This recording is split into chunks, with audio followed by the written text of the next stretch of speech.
Bonjour à tous et bienvenue dans ce nouveau tutoriel sur le logiciel FreeCAD. Alors aujourd'hui on va apprendre à faire des opérations d'extrusion ou de perçage sur des surfaces qui sont pas planes à l'origine. Comme vous pouvez le voir sur l'exemple que je vous montre à l'écran. Faire des trous ou des extrusions sur ce type de cylindre là, c'est pas facile parce qu'on n'a pas accès à un plan pour faire notre esquisse. Je vais vous montrer aujourd'hui deux méthodes différentes pour réaliser ce genre d'opération. Alors on va apprendre à faire ces opérations-là à travers deux exemples, et donc on va voir deux méthodes différentes dans chaque exemple. Pour la première méthode, on va repartir sur l'exemple d'un cylindre. Donc je vais d'abord commencer par construire mon cylindre.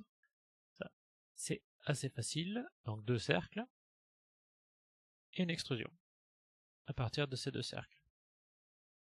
Ça on sait faire, on va faire quelque chose d'assez long, hop, pour pouvoir travailler dessus. Et c'est là que se pose le problème. Si je veux faire une opération sur cette partie, sur la partie cylindrique, je vais avoir des problèmes parce que je vais jamais, si je clique sur cette surface et que je clique sur créer une esquisse, je vais avoir un message d'erreur qui me dit qu'il faut commencer sur une esquisse sur un plan ou une surface plane. Ce qui est normal pour supporter une esquisse en 2D.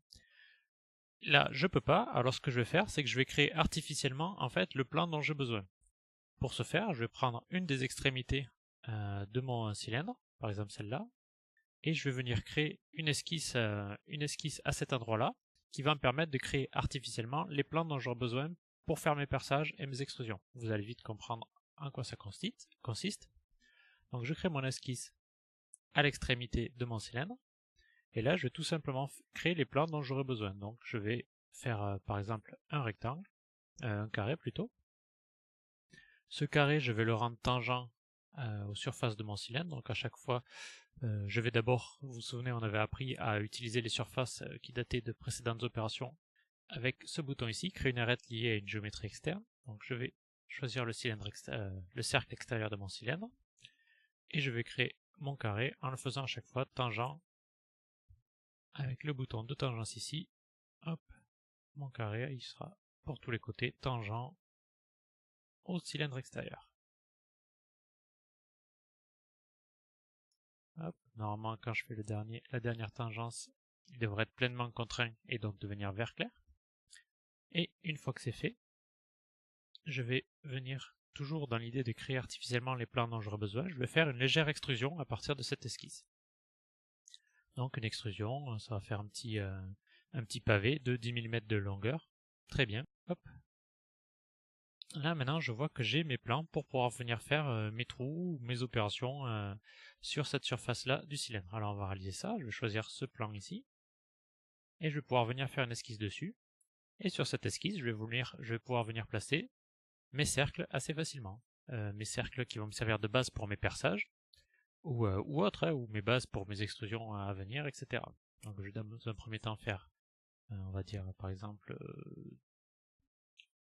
deux cercles. Alors si ma grille ne s'étend pas jusqu'en haut, je déplace, si ma grille ne s'étend pas jusqu'à l'endroit, je peux déplacer le cercle, comme ça j'ai toujours accès à cet axe là, et que la grille diminue et la grille augmente quand je bouge ça. Donc, je vais faire un premier cercle ici, je peux en faire un second de taille différente ici. Une fois que j'ai mis cette esquisse là, je vais lancer, comme on a fait notre carré bien tangent à notre cylindre, normalement nos cercles sont bien tangents au cylindre, et lorsque je vais venir faire, grâce à cette esquisse, ma cavité, ma poche, normalement il n'y aura pas de souci. Et vous voyez que là, j'arrive à faire sans problème ma cavité, ma poche. Donc si je veux un trou débouchant, hop, je augmente la longueur de mon extrusion jusqu'à faire quelque chose de débouchant.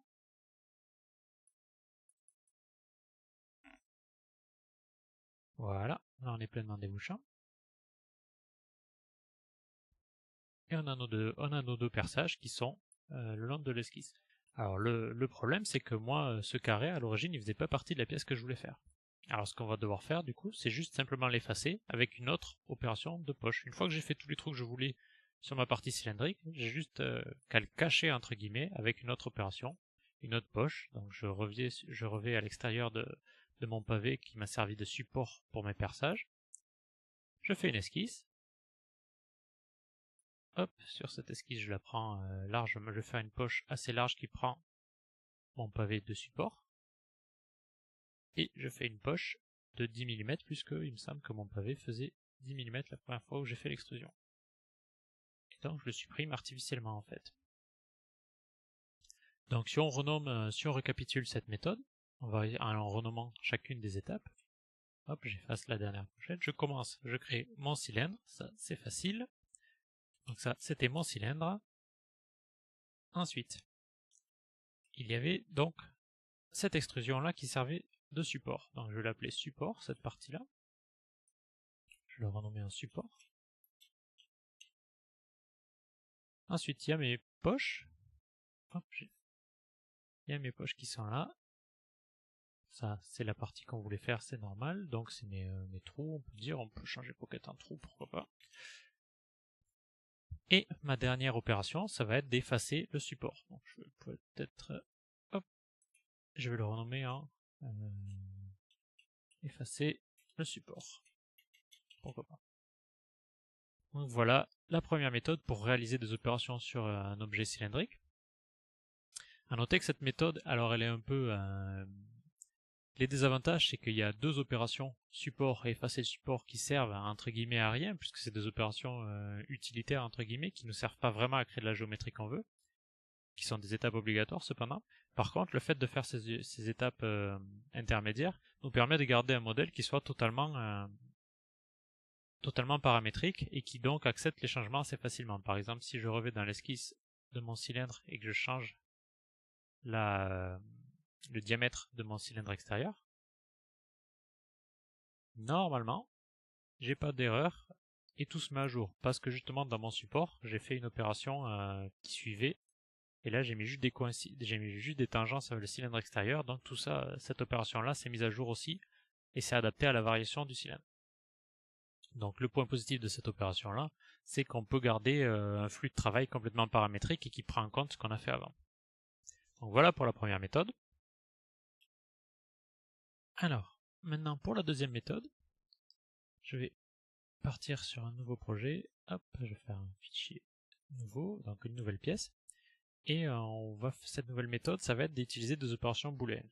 Je vous donne déjà la solution, et ça va être particulièrement utile parce que il va y avoir des situations où la première méthode que je vais vous montrer va pas être possible. Typiquement, lorsqu'on a affaire à un anneau et qu'on veut faire des perçages sur une pièce qui ressemble à un anneau. Je vais vous montrer ça. On va commencer par réaliser notre anneau. Donc je vais prendre un cercle que je vais mettre, que je vais faire tourner autour de cet axe Y ici. Donc, je sors de mon esquisse, je la sélectionne et je vais faire une révolution de cette esquisse autour de l'axe Y. Alors ces opérations de révolution prennent toujours un peu de temps chez moi, je ne sais pas si c'est pareil chez vous. Une fois que j'ai mon anneau, je vais cliquer sur OK. Mon anneau étant terminé, on peut vraiment remarquer là que tout d'abord, la méthode traditionnelle pour faire des perçages, des esquisses qui consiste à choisir une surface plane ne marche pas comme dans le premier exemple parce que je n'ai accès à aucune surface plane. Par contre, la première méthode ne marche pas non plus parce que je ne peux pas feinter entre guillemets en créant une surface plane optionnelle puisqu'il faudrait que je commence par une petite surface plane, mais comme mon anneau est totalement refermé, j'ai fait une révolution à 360 degrés, ben je n'ai accès à aucune surface plane.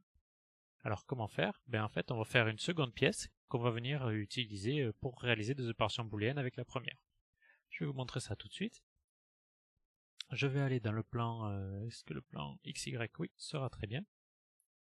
Je vais réaliser ma première pièce ici. Alors si j'ai des problèmes de vision, du coup je peux venir changer la vision en haut à gauche avec le style de représentation, je peux le mettre en filaire par exemple. Donc je vois la largeur de mon anneau et son diamètre. Et ça m'embête pas pour créer ma seconde pièce. Ma seconde pièce sera un tube. Je vais réaliser un tube plein, un peu moins grand que mon anneau en diamètre. Je sors. Je peux repasser la vision en mode actuel. Et là, lorsque je vais faire mon extrusion, je vais l'agrandir jusqu'à ce qu'elle dépasse mon anneau. Voilà. Je peux cliquer sur OK. Alors là, pour le logiciel, pour l'instant, j'ai deux pièces qui n'ont complètement rien à voir. Révolution est indépendant de ma protrusion. Donc mon anneau, je peux le renommer. Mon anneau est complètement indépendant de mon tube.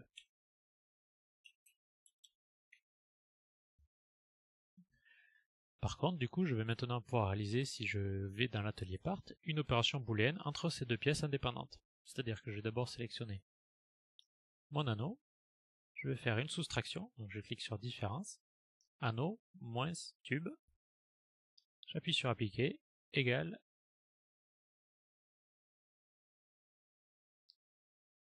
ma pièce avec un trou. Et donc j'ai réussi à faire mon opération de perçage sur cet anneau. Et là, lorsque je ferme, il me reste bien une seule pièce, qui est le résultat d'une opération booléenne de différence, qui est mon anneau avec le trou, avec le perçage. Alors si je veux faire plusieurs trous d'un seul coup, je peux revenir en arrière, donc effacer mon opération booléenne, et avant de la faire, on va essayer de multiplier les tubes, de faire une répétition de mon nombre de tubes avant de le soustraire à mon anneau. Alors pour ça, je vais utiliser, je ne sais plus si je n'avais parlé de ce tuto précédent, une fonction de l'atelier draft qui est très utile. Alors là, qui est la fonction réseau polaire ou rectangulaire qui crée une matrice ou un réseau de pièces à partir d'une pièce. Donc je sélectionne mon tube, je sélectionne la pièce, la fonction crée un réseau polaire, et là je vais pouvoir régler dans les options. Donc j'ai cette fonction qui est apparue dans mon arbre de construction, et en cliquant dessus, je vais voir toutes les options de cette fonction que je vais pouvoir régler une à une.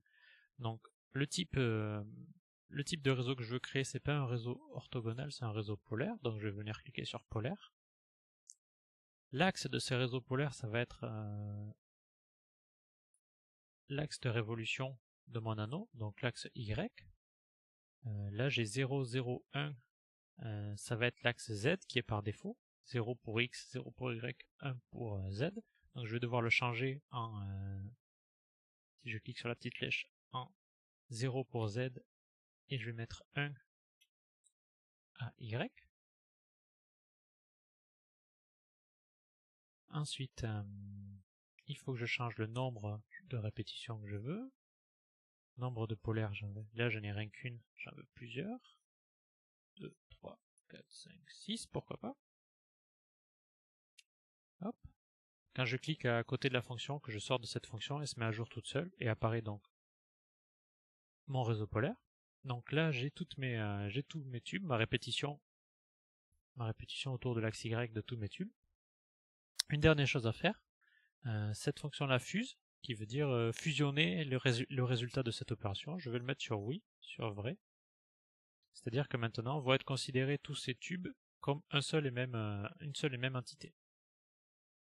Donc une fois que c'est fait, et j'ai une belle, je sais pas comment on appelle ça, une belle roue pour naviguer les bateaux là, une belle barre, je ne sais pas. Et je vais pouvoir faire à partir de cet objet-là, je vais revenir à mon opération booléenne et faire mon anneau moins mon réseau polaire, mon array. Et une fois que je fais appliquer, normalement, je vais me retrouver avec mon anneau qui va être troué par tous ces tubes en même temps. Toutes ces opérations qui tournent autour d'une révolution, autour d'une esquisse, avec laquelle on a fait notre anneau, prennent vraiment beaucoup de temps chez moi. Je sais pas si c'est bien normal. Une fois que c'est fait, je peux fermer, et je me retrouve avec ma pièce totalement trouée comme je voulais.